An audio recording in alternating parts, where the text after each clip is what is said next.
Welcome back to the Ultimate Cleveland Sports Show. The Guardians continuing their series with the Detroit Tigers. They took game one last night, 7-0. It's a 4-game set. If they win them all, they're 2 games out of first place.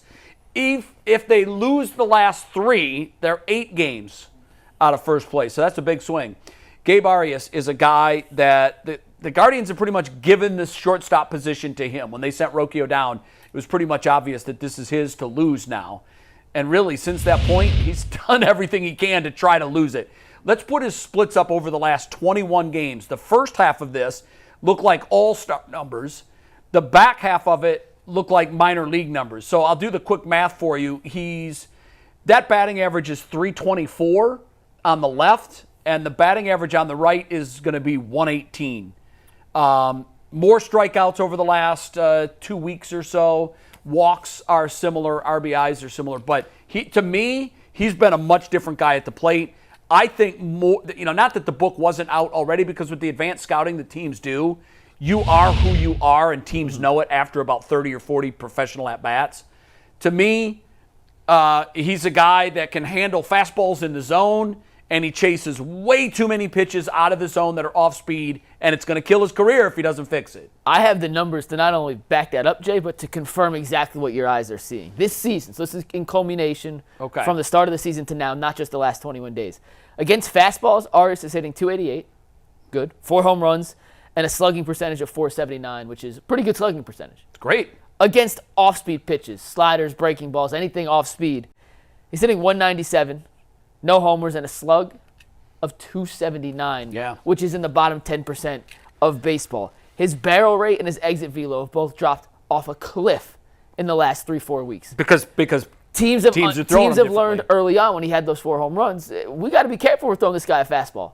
Yeah. But he can't hit the off-speed, and now he's getting a heavy dosage of off-speed pitches. Prior to his last 21 games that Anthony mentioned, he was seeing about a 60-40 fastball off-speed split. Not anymore. According to StatCast.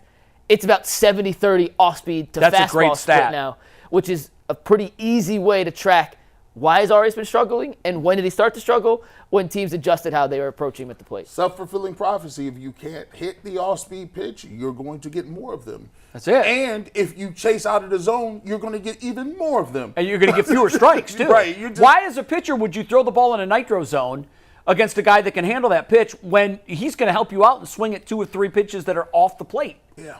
And it's interesting. I'm not going to say that he can't overcome this, because a couple of years ago, when I was watching Naylor closely, I just kept Josh Bo. Okay, yeah. I kept thinking, wow, this guy's inability to hit lefties is going to get him right out of the league. And that dude came back, and I remember talking to him at spring training, and he knew it was the elephant in the room. And I asked him the question. He goes, I'm ready for lefties this year. I've worked a lot this offseason. Can he you raised fix his that batting average against lefty? You can. Can you fix it mid-season, though? It's really tough. But the difference between what Josh did and what Arias has to do is it's all mental. For Arias.